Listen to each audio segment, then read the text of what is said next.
मोठा नवीन शोध तुम्ही लावलाय अक्षय. असं हा पण विषय तुम्ही अविश्वास हा शब्द सुद्धा तुमच्याकडनं मी पहिल्यांदा ऐकतोय. मी कधी ऐकलं ना आमच्या पक्षात अविश्वासा विषय. आपल्याला काय कुठलं सूत्राकडनं माहिती असेल तर ते सूत्र मला कळू द्या, म्हणजे हो मलाही कळेल, माझ्या ज्ञानात भर पडेल. अविश्वास म्हणजे काय, असंवाद म्हणजे काय, म्हणजे मला सुद्धा त्या बाबतीची माहिती होईल.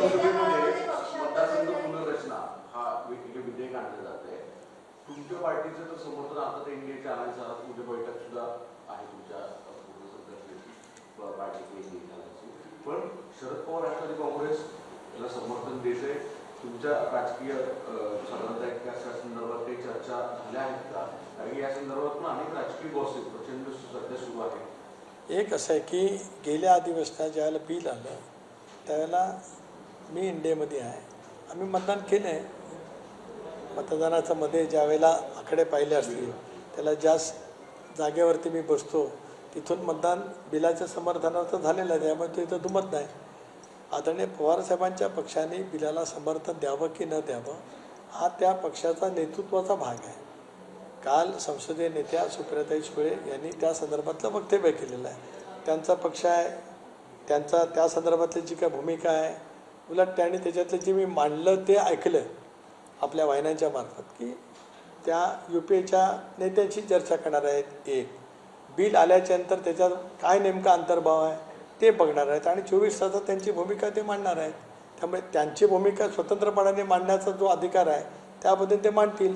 ताई आज 4थ्यांदा सभागृहात आहेत, उत्तम संसदपटू आहेत आणि पक्षाची भूमिका घेण्याची क्लॅरिटी त्यांच्या नेतृत्वाकडे त्यांच्याकडे आहे. या सगळ्या गोष्टीच्या अनुषंगाने परत प्रश्न उपस्थित होतात की बिटवीन द लाईन ते काल सांगत होते की कन्सिडरिंग आम्ही करू 50% बिलमध्ये संदर्भातला जागांचा लोकसंख्ये न्याय असेल तर अशा परिस्थितीमध्ये परत एकदा चर्चा सुरू होती की राष्ट्रवादी काँग्रेस शरद पवार राष्ट्रवादी काँग्रेस की तुमच्या सोबत येईल किंवा इंडियाला सपोर्ट करेल. तर याबाबतची तुमचं स्टँड काय आहे? नाही, याबाबत काही चर्चाच नाही. बिलाला समर्थन करणं म्हणजे इंडियामध्ये येणं असं होत नाही. अनेक बिलं एकमताने पास होतात आत्ताही सभागृहामध्ये. याचा अर्थ UPA काय इंडियामध्ये विलीन झाली का? तर नाही. काही बिलं ज्यावेळेला देशाच्या व्यापक हिताच्या दृष्टीकोनातून महत्त्वाची असतात ती बिलं एकमताने पास होतात. 14 सालापासून मोदी साहेबांच्या नेतृत्वाखाली देशामध्ये सरकार आल्यापासून बरीपैकी बिलं ही एकमताने पास झालेत. काही बिलांच्या बाबतीमध्ये संयुक्त चिकित्सा समितीकडे जात असतं, जॉईंट सिलेक्ट कमिटीकडे जात असतं, त्याच्यातही सर्व पक्ष असतात आणि जॉईंट सिलेक्ट कमिटीकडून एकमताने आलेली बिलंसुद्धा एकमताने पास होतात. त्याच्यामुळे बिलाला समर्थन आणि मग इंडियामध्ये सहभाग या दोन बाबी भिन्न आहेत. एक दुसरा पण प्रश्न विचारलात की त्यांचा दुसरी राजकीय भूमिका काय, तर ती एकदा ते नेतृत्व इतकं सक्षम असल्यामुळे त्याची स्पष्टता त्यांच्याकडनं मिळेल.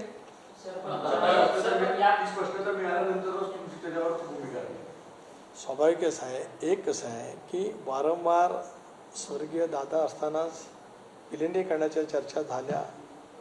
विलिनीकरणाच्या चर्चेचा अंतिम टप्प्यापर्यंत पोहोचल्या.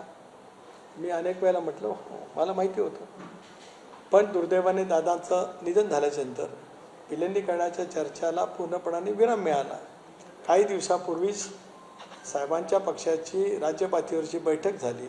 त्यावेळेला कार्याध्यक्ष म्हणून सुप्रियाताई असतील, पक्षाध्यक्ष म्हणून शशिकांत शिंदे असतील, त्यांनी स्पष्टपणे सांगितलं की आता विलिनीकरणाच्या चर्चेला पूर्ण विराम आहे.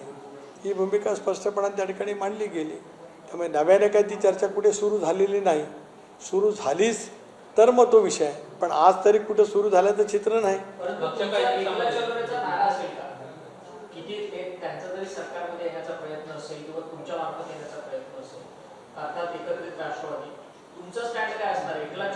जी भूमिका अजून कुठे सुरुवातच नाही झाली तर त्याच्याबद्दल प्रतिक्रिया देण्याचं काही कारणच नाही ना. ज्या गोष्टीची सुरुवातच काय झालेली नसेल तर त्याच्यात काय प्रतिक्रिया देणार. ती मी मगाशीच यांच्या प्रश्नाला उत्तर देताना सांगितलं की तशी सुरुवात झाली तर मग चर्चा करणं आवश्यक राहील ना. तशी काही सुरुवातच नसेल तर काय पूर्णविराम कोणी दिला आहे तर तिकडून एक मिनिट पूर्णविराम कोणी दिला आहे तर तिकडून दिला आहे. आम्ही तर काय सुरुवातच कधीच केली नव्हती. कारण दादा असताना दादाच आमचे राष्ट्रीय नेते जो दादांनी निर्णय घेतला असता त्या निर्णयाचं पूर्णपणाचं समर्थन आम्ही सर्वांनीच मोकळेपणाने एकमताने निश्चितपणाने त्या ठिकाणी केलं असतं. आता बहिणी आमच्या अध्यक्ष आहेत एक भाग, तशी ज्या वेळेला चर्चा येईल त्यावेळेला मग माझं मत मांडीन ना. जी चर्चाच नाही त्याच्याबद्दल आज मत मांडून घाई कशाला करू. मला 40 वर्षाच्या प्रदीर्घ अनुभवाच्यामुळे कधी काय घाई करावी, कधी काय मतप्रदर्शित करावं तेवढं तर नक्की कळतं ना. ज्या वेळेला चर्चेचा सूर कुठेतरी निघेल त्यावेळेला माझं मत काय, आज माझं मत काय ते माझ्या मनात नक्की आहे. मला आज सांगण्याचं काही कारण नाही. समजा ते नसेलच तर सांगून काय करू. तुम्ही म्हणाला ते चर्चा या त्यांच्याकडून थांबवलेल्या आहेत. तुम्ही म्हणाला की चर्चा या त्यांच्याकडून थांबवल्या गेलेल्या आहेत. त्यांच्याकडून जर प्रस्ताव आला तर तुम्ही कुठेतरी या सगळ्या अनुषंगाने अनुकूल असाल का? मी तेच म्हटलं, येणारच आहे की नाही प्रस्ताव याचीच माहिती नाही तर मी अनुकूल आणि प्रतिकूलचा विषय काय येतो. सभागृहामध्ये ज्याला मतदान होतं अनुकूल आहे का अनुकूल त्याने हात वर करावं, प्रतिकूल आहे का त्यांनी प्रतिकूल हात वर करावं असं सभागृहात होतं. तसं काही नाही आहे इथे एकेकाळी आम्ही सर्वांनी एकत्रित काम केलं.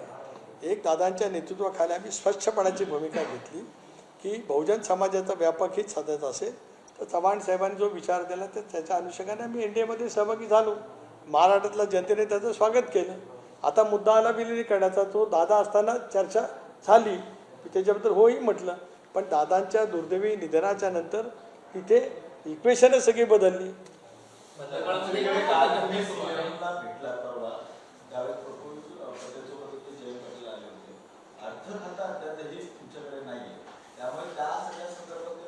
हे बघा, साम टीव्ही मी नेहमी पाहतो, त्यावर दाखवलेल्या बातम्या रिलेट करतात.